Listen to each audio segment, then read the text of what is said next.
Hey guys, and welcome to a new video. Today, patch notes of 3.12 Heist League. So the patch notes got released, I think like 10 hours ago. And first of all, I do want to apologize for being a little bit late to the party. But you have to understand the patch notes are going live at like 4 a.m. my time or something. So that's typically the time when I go to bed. And then I get up, basically write all the information down. As you see over here, like I'm always like making my patch notes a little bit different. I just want to try to pick out all the important stuff rather than just everything, because typically those patch note videos are usually like 2 or 3 hours long, and I try to make it like 30 minutes or 45 minutes just to keep it a little bit more compact. And as a second excuse, basically I'm still like a little bit I don't know the weird word, but hey, stress. Let's call it stress, because I just recently, like yesterday, I got a new PC. I got a new webcam. I'm trying to figure out with these Elgato stream capture devices, with the normal version, with the pro version. Like, I just tried to get a perfect stream going until Friday with league start, so we can like go into the new league with like some really high quality streams. Is something I would really appreciate, like to do, basically, to just offer more quality on my videos and streams. And it's just not working out, and now I'm just like all over the place. And I was like, hey, let's just record patch notes real quick so I can start working on the gaming rig again to get this one going. But it's already in a new camera, so maybe you see some differences on that part. Alright, so without further ado, this is my Path of Exile 3.12 Heist League patch notes summary. So first of all, reinstall your Path of Exile due to a broad restructure of Path of Exile's file system. So you should probably do that already, or should have already done. So just delete your Path of Exile. Don't worry, your characters will still be there. It's saved in New Zealand, right? So and just re-download, and you're good to go for Friday. So table of content, we're going to talk about the Heist League Challenge League, major new content update, features, major new content and features, minor new content and features, character balance, skill reworks, balance, specific skills, blah blah blah blah blah. Lots of things to talk about, and I try to, as I said again, to minimize it to the most important things. So starting with the Heist Challenge League, we're going to have Standard, Hardcore, and Solo Self-Found League. With Standard, I mean obviously the Heist Challenge League in the Trade League, which is the standard mode more or less, and we're gonna have private leagues as well if you're interested in that one. There is 40 challenges. We covered those in the past video. With 12 challenges, you're gonna get the 3 different Helm MTXs. With 24, you're gonna get the Cat Pad, 36 Heist Portal Effect, and on 19, 22, 25, 28, 31, 34, 37, and 40, you're gonna get the Heist Trophy parts. And the challenge rewards MTX are only available in the Heist League. So then we have major new content and features. So there is new intelligence skill gems, which is placing salvo, void sphere, crackling lance, seal of power, flame wall, hex blast, intelligence dex skill gems with frost shield. Then we have splitting steel, impending doom support, and the pinpoint support for being the new boys in the gem department, more or less. Then there is 28 new unique items. They are not fully revealed yet. New divination cards, 90 new replica unique items, and more than 800 alternate quality variants of skill and support gems, and added a new vendor recipe for a special support gem. And I have absolutely no clue what that should be. We're gonna see about that. Some people will probably find out. Probably not me. We're gonna see. So, visual skill upgrades. We have Lightning Strike, Firestorm, Ice Storm from the Whispering Ice, Caustic Arrow, Smoke Mine, Discharge, and all curses had a visual update. So we're gonna have that one in the Heist League start as well. Then permanent minions, Golem Zombies, Animated Guardians are saved and automatically resummoned when you log in. Huge quality of life. Then special backgrounds effects for divination cards that grant influence items, and various performance upgrades throughout the game, like the crafting bench, bloom lights, and so on. The typical upgrades that we always or at least that GGG always covers in their patch notes when there is some upgrades. Then we go to the character balance. There you go. So Most importantly, projectile rework for more player-friendly behavior. That means the projectiles will start to reapply its behavior, chain, fork, return, for example, based on remaining impacts, and will try to reapply when hitting the next target, chain, return, and so on. So the order of behavior is split, pierce into fork, chain, and return. Modifiers. That's something I know. So what does that basically mean? As a good example is spectral shield throw, and I use this as an example because I used that one myself a couple of times already, or noticed that. So you throw the shield and you have like 5 chains, and then you have like this gem, or at least this status where the projectile will return at the end. So that means if you have 5 chains and there is 3 monsters, it will no longer chain after 3 because there is no monsters, but it will not return because we still have 2 remaining chains, okay? So the remaining chains disabled the returning projectile. And now it works like that the projectile will hit the first target and will then go over split, pierce, fork, chain, return, Is it true? Does chain work? Is there a second enemy nearby? Then chain. And it jumps over, and then it goes up the list again. Does we still have chains remaining? Yes, we do. Chain to the next one. Do we have chains remaining? Yes, we have. Is there a new monster? No, it's not. Then it goes to the next one, so it says like, okay, return. So if there is, if you still have chains remaining, but there is no monsters, it will just skip that and return the projectile. This is something that did not work before, and I think it's a huge quality of life and should bring a nice gameplay to those skills with returning projectiles or forking, splitting, piercing, chaining, whatever. And then modifiers to element, chance to shock, for example, will now also affect the secondary element or the alternative element, better said, like brittle or sap. Reduced visibility is changed into stealth, reducing radius when enemies notice you. Basically, we had those builds that had 100% visibility or 100% reduced visibility, so you could just stand next to a monster and nothing will happen because you were not there. You were like a ninja assassin or something, right? And this is now changed into stealth, and that means that there is a radius where monster notice you, and instead of reduced visibility, you get increased stealth, what means that the radius that enemies notice you will just be smaller and smaller. So, skill reworks, a big part here. We have curse skills. Curses have been reworked and split into hexes and marks. Hexes are AoE curses that build up doom for increased effect up to a maximum. Marks are single target curses, only one mark at a given time, so you cannot put one mark on multiple enemies, that are no longer affected by efficiency reducing effects. So usually bosses do have some like only 50% effect of curses or something, but this only affects the curses in terms of hexes, but not marks. Marks will not be affected by anything, so you will always have the 100% effect of the mark. And if you can apply 3 curses, for example, you could choose like 1 mark and 2 hexes or something like that, so it will still be the combined number. Then steel skills, lancing steel, shattering, and splitting steel can now consume steel shards. Every steel shards or at least the steel shards are gained through the Call of the Steel skill, and every steel skill grants Call of the Steel with a maximum of 12 shards at a time that you can have for using the Call of Steel or whatever that was to explode those. Then Assassin's Mark, enemies affected with Assassin's Mark will always grant power charges and a significant amount of life and mana when slain. Usually it was like, I think Assassin's Mark was that the enemy that is cursed is taking increased critical strike damage and stuff like that, But there is one thing, if we cover that real quick, we have Assassin's Mark, the Poacher's Mark, and the Warlord's Mark, basically. And the good thing about those 3 is basically the quality will now give you a power charge on hit. Don't forget, it's a mark. It only can affect one enemy, and that will probably be the boss, Cyrus, for example. And you're going to get power charge on hit, frenzy on hit, and endurance charge on hit. That's like basically 5% if you have it to 20% quality. This is something that was not there before, I think. It was always like gain endurance charge when you slay an enemy, same as the frenzy charges and stuff like that. So this is pretty much a very cool change. And then we have the Sniper's Mark that is just affecting how much like the enemy takes increased projectile damage and splits towards 3 to 4 additional targets based on a gem level and stuff like that.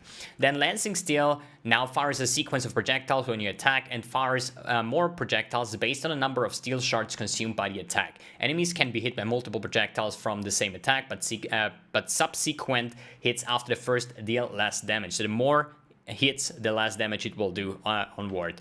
Shattering Steel. Shattering Steel now fires a number of projectiles simultaneously, which shatters after colliding with the enemy or after traveling a short distance. The shatter projectiles deal damage in a cone in front of their impact location. Shattering Steel will consume up to 2 steel shards to deal more damage at close range. Each time you consume steel shards, you gain steel charge up to a maximum of 6, which grants 4% chance to block attack projectiles per steel charge. Then we have the Firestorm rework coming in with now calls down a large meteor that impacts the target's location, followed by a series of smaller impacts a set interval of the storm's duration. The base power of the spell has been significantly raised, so you are now limited to 3 firestorms at any given time. Any new storms create will replace the oldest. That's kind of sad. That is kind of sad, to be honest, because I was thinking about like Spell Echo and Spell Cascade and just, you know, like get down 100 different big meteors and just watch the map burn, basically, right? So I guess this is out of the way now with a limitation of 3 firestorms. Then we have the Glacial Cascade rework. Now rapidly creates a sequence of damaging areas, each of which knocks back enemies hit. Modifiers to skill's area of effect no longer affect the overall range of the skill. Instead, larger areas overlap with each other more. This can allow you to hit an enemy several times with a single cast much more reliably. The final part of the cascade now deals significantly more damage to enemies. Then we have the Discharge rework. Now has a cooldown and much higher added damage effectiveness and base area of effect to encourage large individual discharge casts to consume many charges over the rapid fire discharge usage often triggered by other sources. There is a threshold jewel which removes this cooldown for players who seek a discharge placer similar to the older version of the spell. We haven't have any information about that threshold jewels, as well as what it also will bring, basically, right? Then we have Punishment, the new curse, or at least not new, but reworked. Punishment no longer requires that you be hit by the curse enemies to benefit from its effect, and instead grants large benefits for high damage killing blows against cursed enemies. And then we have Vitality rework, as we mentioned in yesterday's video, that it now doesn't reserve a percentage life anymore. It reserves a fixed amount like Clarity and also Precision. So Vitality now grants flat life regeneration based on the level of the gem and reserves a flat amount of mana similar to Clarity and Precision. It can be used to more rapidly enable builds which rely on life regeneration to function such as Righteous Fire at lower levels, and no longer proportionately rewards high life builds. You know, all the text that I've wrote here is basically written by myself. It's just some parts, like those skill effects, like here, that I just couldn't, like, I was like copy pasted them into my thing here, right? And there you go, we see words again that I have no clue what they actually mean. Then we have the skill balance. Skills also affect the alternate versions of the corresponding elemental ailment. That means Ignite, Brittle, Shock, Sap, and stuff like that, which is Lightning Trap, Glacial Hammer with the Val version, Ice Shot, Lightning Arrow, Arc with the Val version, Storm Call with the Val version, and Storm Blast Mine. That means, as I said, usually those only affect at one type, the main elemental ailment, which for Lightning is Shock, for example, but now it will also take into account the Sap version.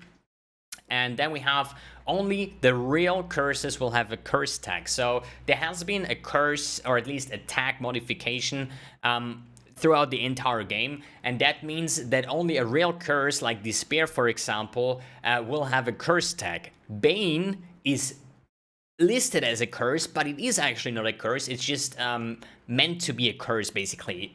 You know, it's a little bit weird if you never played Bane, so you don't know really what I mean, but it makes sense over here. We've read that Hacks and Marks tags for skills that interact with curses. So Bane has a Hacks tag, but no curse tag, since it's not a real curse. This is after the change. It did has a curse tag before, so if you had a chest with +2 curse, then it would work for Bane, and after this change it will not longer work for Bane, since it's not a curse, it's now tagged as a Hex. Then specific skills, Ball Lightning is nerfed, reduced radius and less damage. Clarity has reduced intelligence stat requirement. The conductivity has now 10 doom per second and 25% chance to be shocked, same as the flammability and stuff like that. So the spear will now grant 10 doom per second, same as with every other curse like elemental weakness and stuff. Enduring Cry got nerfed, and no endurance charge generation without monsters, and increased a cooldown, I think from 6 seconds to 8 seconds. Then Enfeeble no longer causes cursed enemies to have reduced crit or crit multi. Then Flammability has a 25% chance to be ignited and chance to be frozen on frostbite, so this is something new. I think it was like a variation, like you had like a lower level flammability, you had less chance to ignite, and now with the flammability, frostbite, and conductivity, we have the 25% chance to shock, ignite, and frozen or freeze as a fixed value. Then Phase Run has increased stealth now instead of the visibility. Then Precision no longer has a strength requirement. Temporal Chains, same with a doom per second. The vulnerability is definitely like completely reworked. We don't have chance to maim anymore, but therefore usually vulnerability would say that the enemy that is cursed takes increased physical damage. This is all removed, and now we have added ailment deal damage 20% faster, which would work super nice with any kind of damaging elements like bleed, poison, ignite, and stuff. Good. Then Val skill balance, the Val impurity of fire, ice, and lightning. They usually grant reduced damage taken from that specific element, and now adds just 5% to maximum resistance to that specific element. So that is basically the nerf to certain standard builds that made fully immune builds based on 100% reduced damage taken of fire, for example. So you are immune to fire, and changing that to 5 maximum resistance, you cannot have more than 90% maximum resistance. So they just fixed that part on that regard. But I don't think that will super heavily apply to standard leagues, because it's more balanced than any kind of like a legacy, double legacy items in standard.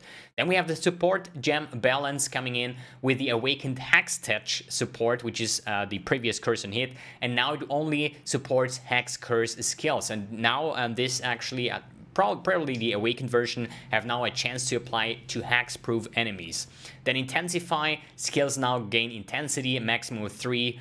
Seals basically was 4 before. Then we have the Predator support that was usually the Death Mark support, and to be honest, I have never used the Death Mark support either, but hey, now it grants Signal Prey skill that was usually called the Death Mark, so no changes there, just a name change. And then we have the Spellslinger support that got nerfed. I did kinda not realize that it was 20% before, and now with a high gem level it's 25, so it's a flat 5% mana reservation nerf, which is huge, you know. I thought it's like it was 25 before already, so in the start of the gem it has like 30%, and the higher the gem progression goes up, the lower the mana reservation will be, but still it goes from 30 to 25, and it was 20 before, so this is like a big nerf on that part as well. And the more gem levels you get, the more cooldown recovery rate you get, so it will not feel a lot different, or at least not noticeable different in the high-end game with like 21, 23 support gems and stuff like that. Good. Then we have the passive tree balance. That's a lot of things.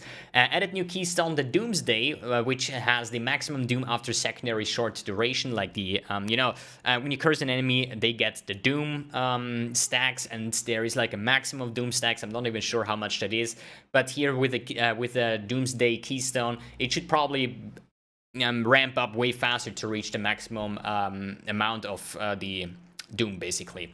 Then Glancing Blow has been nerfed and moved. So in one hand you had 50% damage taken, and now you get 65%, and it has been moved on a tree, so it's not that easy reachable with the Thread of Hope, if even any more reachable with the Thread of Hope, so that need to check how that one looks like now. Divine Flash got nerfed from the 10% maximum chaos resistance to 5%, so way harder to cap your 90% chaos resistance. Needs a lot more investment to get there. Then we have Skittering Runes Cluster, plus 10 maximum doom and 10% effect of curses, is now located below the Heart of Thunder. Then Whispers of Doom, which is usually on the left side of the tree, left top, is now located next to the CI node, and the small nodes were changed in like cast speed for curses, effect of curse, and stuff like that. Then Hexmaster, which was actually next to CI, is now on the left side of the tree. Corruption Cluster, that was like middle left side, somewhere in the top side there. Located where Skittering Runes used to be, then grants curse effect, reduced mana reservation for curse aura skills, damage with hits and ailments against cursed enemies, and additional doom for all hexes you apply. Then we have the new Mark of the Week cluster. No, wait. Wait a sec. Corruption Cluster gives you now Chaos Damage Legions, Energy Shield, and Chaos Resistance nodes. And then we have the new Dark Intent Cluster that I just are now located the Skittering Runes. They used to be that I just mentioned here. Then we have the Mark of the Weak Cluster that is southeast of Ranger and grants cast speed, increased critical strike chance against cursed enemies, reduced accuracy of the monsters, increased damage taken from the monsters, obviously. And flask charges when slain. And we have the new Marked for Death Cluster southeast of the Duelist effect.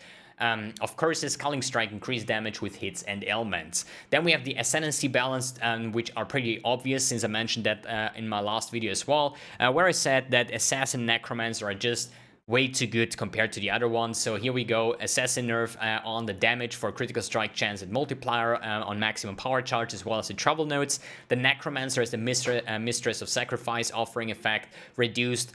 So usually you have your offering, it gives you like, let's say 50% chance to block. And now, after that change, it now has a 50% reduced effect, so you only get 25% of your block chance in that part, right? I'm not even sure if the...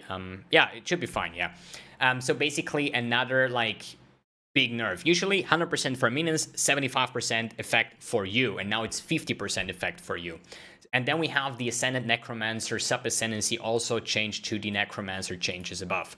Then we have item balance change. So we reworked the modifier tags that we covered in last video. Then bound falses now also increase the chance of rolling curse modifiers. Faceted falses can now roll all gem related modifiers rather than only a socket that gems ones. The curse on hit rings have their gem level removed and apply a fixed amount of doom. Trigger mark on hit now only affects rare and unique enemies, which is good because if you would have a curse like an assassin's mark on hit and you just use an orb of storm and there's a pack of monsters, you want to have the mark only on the highest HP monster or bosses and stuff like that. So it's totally fine because you only can have one mark, and I'd rather have the unique enemy cursed with a mark than any white monster is just standing nearby, basically. Then we have the life regeneration on items with the less common but higher values. Crusader influenced items can no longer roll fist conversion if fist conversion is already on. That was the part with the gloves that I used on my auto bomber or the fireblade vortex, for example, where you had the temple modifier 25% physical converted into fire, and then you had you just slammed the item with the Crusader Exalted Orb and just re-rolled for the fist to fire as well, so you get 50%, but that without harvest it's going to be way harder to get this anyways. Then we have the value changes for the Vitality Helm Labyrinth enchant, obviously, so since it's now a flat value. Then replace the Lancing Steel Helm enchantment from additional pierce to projectiles and the chance to impale to chance to not consume shards. Same as the Shattering Steel Helm enchantment. Instead of additional projectiles, we now get chance to not consume shards. The Glacial Cascade Helm enchantment that converted physical into cold gives now physical as extra cold since the gem is now fully converted anyways. Then we have replaced the Discharge Radius Helm enchantment to +3 and +5 radius, and the Cat Stealth from the aspect of the cat changed from 50% reduced visibility to the 50% increased stealth. So this is the change that we were talking about yesterday as well, where we're going to change the visibility into stealth. Then we have the Cluster Jewel balance, Eye of the Storm, Precise Commander, Vengeful Commander, and Vicious Bites had their stats a little bit nerfed, I would say. Eye of the Storm works now for all non-damaging ailments, not only shock and so on, it also works now for brittle and sap and stuff like that. Precise Commander, critical strike chance and multiplier values lowered. The Vengeful Commander as well nerfed by 10%, or at least actually 33% when we go from 30 to 20%, and lowered the values of critical strike chance and multiplier for Vicious Bites. Then we have the unique items. All unique items that generate curse on hit or curse effects are now changed based on hex and mark. As an example, the Gluttony no longer has a level 30 Poacher's mark on hit. This is basically, with all those changes to hexes and curses and marks and stuff like that, all the items that affect any type of curses are now basically changed or reworded or whatever that's going to be. Now has a built-in life on hit and mana on hit mechanic and Culling Strike against curse enemies. Then monster changes, Redemption Sentries and Redemption Knights have less life and damage because these were the minions that summoners were, like, I would say, abused for this billions of damage builds. And now one important thing, hexproof enemies can now be cursed but ignore the effect of curse. That might be very cool for the explosion, so you could still do that on a hexproof map. Usually it was like you cannot affect. It's the same way with like cannot what is like unaffected by bleeding. So you have the bleeding, but it doesn't do anything. Same as here, the monsters are cursed, but the curse will not do anything. And hexproof will not mitigate the effect of a mark as well. Then atlas and map changes, map tiers and locations have been shuffled. Unique maps have not moved or changed the tiers. Improved signaling for advancing the Atlas quest lying step on the Sana portal.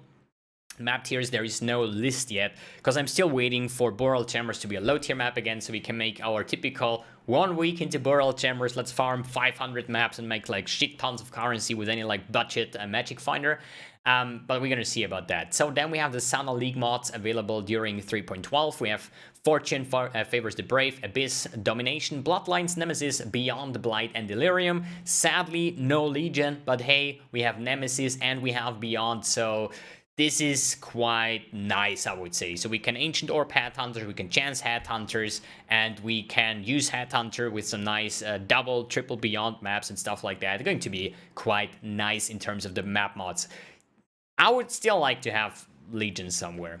Blight balance changes. So all the short form, all the towers basically got like doubled and tripled buffed and quadra buffed. Every single tower, there is not a tower that got nerfed. It's every time like more damage, faster cast speed, summon minions more frequently. All the cooldowns have been halved, for example, for shooting projectiles. So with those changes, seeing that, I think everybody now can just do Blight maps with a lot less towers, because they will be same as effective as if you would build like 10 towers, right? So let's say you have 10 towers, I think 3 towers should be as effective as the typical 10 that you had before. Then we have incursion changes. Hall of Metal, Hall of Heroes, Hall of Legions are now available before level 68 and above areas. And the Delve changes. Legion encounters now restricted to areas of level 68 and above. So no Legion encounters for any leveling part. When you go into the Delve for the first time at level 40 or something, you will not encounter any Legion encounters. Then user interface improvements. The auto replicate command now persists across area transitions. Finally, took you quite some time, GGG. Quest rewards obviously added and changed various skills as quest rewards, Crackling Lance, Blazing Salvo, everything added somewhere. If you need to know where do you get Crackling Lance for the first time on which character, please check out the patch notes. It's like a meter of a text just to go over that Blazing Salvo will be dropped or as a quest reward in Act 3 or something like that. So it's just a big list where you just see where you get which gem based on leveling. PvP changes are none. They're gonna change the PvP a little bit into the Heist League launch, basically like a couple days after. But yeah, PvP, right? And bug fixes, as every league, way too many to list. There's like 3 or 4 sides of bug fixes and improvements to the overall game, and yeah, all kinds of bug fixes as usual. Not really worth to mention in this type of video. Good. I hope this was fast enough to go over the patch notes. Overall, I would say, as every single league or every single patch notes review, I would say, sadly, the bad things are not getting buffed, it's always the good things getting nerfed. I mean, it's the same kind of outcome, you know? If this is the normal meta, or at least like the typical where GGG wants to have their game and there is things that are above, they're gonna nerf it, right? But what I would like to have is the things that are performing less than average to be buffed, so we meet somewhere at the middle, right? So there's a lot of skills that need a lot of love to make them viable again, but GGG just doesn't care about it or just don't want to spend time on it, so they rather just nerf the important things that are way too overpowered instead of showing some love to the completely underused skills. But at some point I still hope that things like Spectre Shield Throw will get buffed to be playable in any kind of scenario. Alright guys, thanks for tuning in, thanks for watching, and see you in the next video.